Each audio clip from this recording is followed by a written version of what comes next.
Meus queridos, a paz do Senhor Jesus Cristo, neste terceiro trimestre do mês de 2022, nós estamos tendo aqui o privilégio de estudarmos um assunto muito interessante, que nos chama muito a atenção e que é propício para o nosso tempo. Há um direcionamento divino nas lições que nós estamos estudando durante esse ano. E essa segunda lição que nós estudamos e as demais que estudaremos, essa segunda lição trouxe-nos o tema A Sutileza da Banalização da Graça. Trouxe até uma palavra, uma frase que muitas pessoas no nosso tempo estão vivendo. É a chamada uma graça barateada, uma graça barata. Queridos, nós estamos vivendo um tempo em que as pessoas, cada um tem criado o seu próprio evangelho, um evangelho segundo as suas próprias concepções, as suas próprias concupiscências, as suas próprias cobiças. Cada pessoa tem os seus pontos de vista. Nós estamos vivendo um tempo em que a Bíblia tem sido fragmentada, relativizada às verdades divinas. Algumas coisas para algumas pessoas são verdades e outras coisas não são mais verdades, não são mais aceitas, não são mais para o nosso tempo. Para muitos cristãos conservadores, assim também como eu sou, toda a Bíblia, na sua completude, na sua plenitude, é a verdade de Deus. E nós não temos que tirar nem acrescentar nada no que está escrito aqui. São 66 livros contidos na nossa Bíblia Sagrada. Só que, como eu disse, as pessoas estão fragmentando a Bíblia, escolhendo porções, pedaços, fatias, passagens da Bíblia e descartando todo o restante do corpo. Escolhe-se e vive-se fundamentado em algumas passagens bíblicas e muitas das vezes se vive fundamentado em falsas noções e interpretações da Bíblia Sagrada. E uma dessas falsas interpretações, e que as pessoas também têm escolhido algumas passagens isoladas para viver, é a falsa noção de graça, é a graça barateada que nós estudamos, que é o estilo de vida característico do crente nominal ou mundanizado. Nós estamos vivendo esse tempo de uma graça barateada, de cristãos nominais, apenas de nome, mas que não têm nem demonstram nenhum compromisso com o Evangelho e com Cristo. Nós estamos vivendo um tempo de uma graça barateada, onde não exige renúncia, não exige mudança de comportamento, não exige novo nascimento. Se nós formos repararmos bem, a palavra santidade, ela foi descartada dentro de muitos contextos evangélicos. Você não se vê mais as pessoas falando, comentando, nem pregando sobre santidade. E quando falam sobre santidade, querem pregar sobre uma falsa noção que nós, conservadores, temos de santidade. As pessoas estão distorcendo, corrompendo, desfigurando, deturpando o conceito bíblico de graça, o conceito de santidade. Queridos, eu quero aqui nesse vídeo, em poucos minutos, alertar quem está assistindo esse vídeo, a cada um dos que estão assistindo a esse vídeo, o nosso canal, sobre esse grande perigo. Porque a noção que as pessoas hoje estão tendo de graça, por meio dessa falsa graça pregada, propagada, é que a graça ela é um motivo, uma licença para o crente pecar, para o cristão viver de qualquer forma, de forma inconsequente. A graça ela não é uma permissão para se viver uma vida devassa, uma vida sem restrição, uma vida licenciosa, uma vida em que a pessoa faz o que bem entende. uma vida onde a pessoa vive fundamentada na frase é proibido proibir. Não. A graça ela nos traz sérias responsabilidades. Se nós formos perceber, em muitas questões a graça ela foi muito mais pesada do que a própria lei de Moisés. Quer um exemplo disso?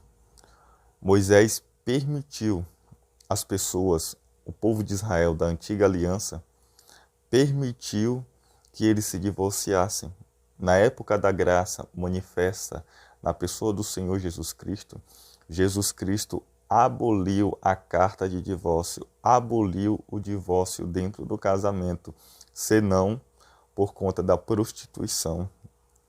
Na época de Jesus, as pessoas divorciavam por qualquer motivo. Mas quando Jesus iniciou o tempo da graça, a graça foi mais rigorosa nessa questão. Jesus ele aboliu o divórcio e trouxe de volta a indissolubilidade do casamento, que havia se perdido. Então a graça, em muitos aspectos, ela é mais rigorosa do que a lei de Moisés. A graça, ela é mal compreendida dentro desse contexto, porque as pessoas hoje acham que podem viver de qualquer forma, sem leis. O apóstolo Paulo também no seu tempo, ele corrigiu essa distorção do conceito de graça.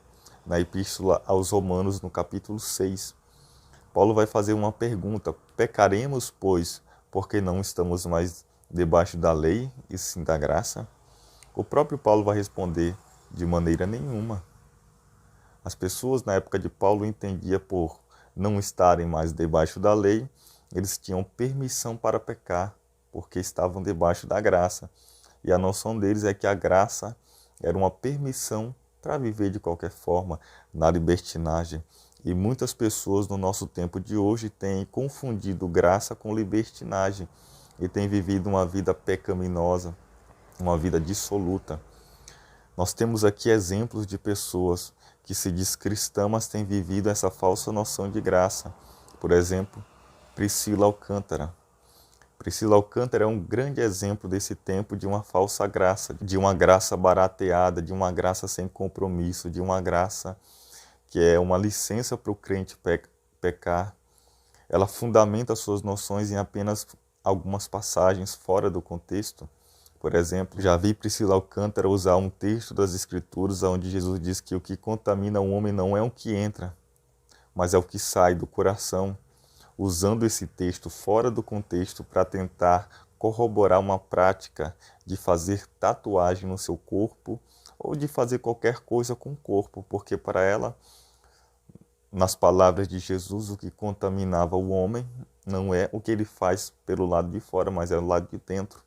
Então isso é uma falsa interpretação, falsa noção de graça. Jesus Cristo ele não nos libertou para isso, porque se nós formos analisar a Bíblia Sagrada como um todo, no seu contexto geral, mais à frente, na primeira epístola de Paulo, ele vai dizer que nós somos templos do Espírito Santo, o nosso corpo, e que nós não pertencemos a nós mesmos. Portanto, glorificai a Deus por meio do vosso corpo. Então nós temos que glorificar a Deus por meio do nosso corpo. E se eu pincho o meu corpo, rabisco o meu corpo, isso não glorifica a Deus. Ou faço qualquer coisa com o meu corpo, prostituo com o meu corpo, isso não glorifica a Deus. Então nós temos que cuidar do nosso corpo, porque o apóstolo Paulo diz que nós devemos conservar espírito, alma e corpo irrepreensíveis para o dia do Senhor Jesus Cristo. Então essas pessoas desprezam a Bíblia como um todo e fragmentam as Escrituras e cria-se uma falsa noção de graça como uma concessão para o pecado. E eu nem vou falar aqui de mais outras pessoas, igrejas, que têm essa falsa noção de graça, em que essa falsa noção de graça descarta o compromisso com a santificação, da mudança, da destruição do velho eu, dos hábitos do velho homem. Queridos, não vos enganeis, tomemos cuidado, Jesus está voltando. Note que quando os discípulos fazem a pergunta para Jesus sobre o fim dos tempos e que sinais haveria, Jesus falou, acautelai-vos que ninguém vos enganeis. Então Jesus já alertou muitas e muitas vezes contra o engano. O apóstolo Paulo diz que nos últimos dias surgiriam doutrinas de demônios, espíritos enganadores estariam ministrando, e detalhes, esses espíritos enganadores, espalhando doutrinas de demônios, eles trabalham por intermédio de pessoas, falsos mestres, falso pregador, por intermédio de Jezabel, mulher que se diz profetiza. Tem muitas pessoas aí, mulher, homem, que são Jezabel, pregam, profetizam no espírito de Jezabel, ensinando o povo a comer sacrifícios da idolatria, ensinando o povo a pecar, ensinando o povo a perverter os caminhos do Senhor, a se afastar de Deus. Vamos vigiar. Jesus está voltando. A palavra de Deus diz que aquele que perseverar até o fim, esse será salvo. Perseverar em quê? Perseverar em Jesus, na santificação, em guardar-se incontaminado do mundo, das impurezas do mundo. Jesus, ele não nos chamou para ter um relacionamento com ele e ao mesmo tempo com o mundo. A Bíblia diz: não vos conformeis com este século, com este mundo, mas transformai-vos pela renovação do vosso entendimento. Romanos 12, versículo 2. Que Deus possa te abençoar, que Deus possa iluminar a tua mente, que você possa continuar da maneira que começou, de uma maneira fervorosa, piedosa, devota, crendo na simplicidade do verdadeiro Evangelho. Em nome do Senhor Jesus Cristo, Deus abençoe a todos.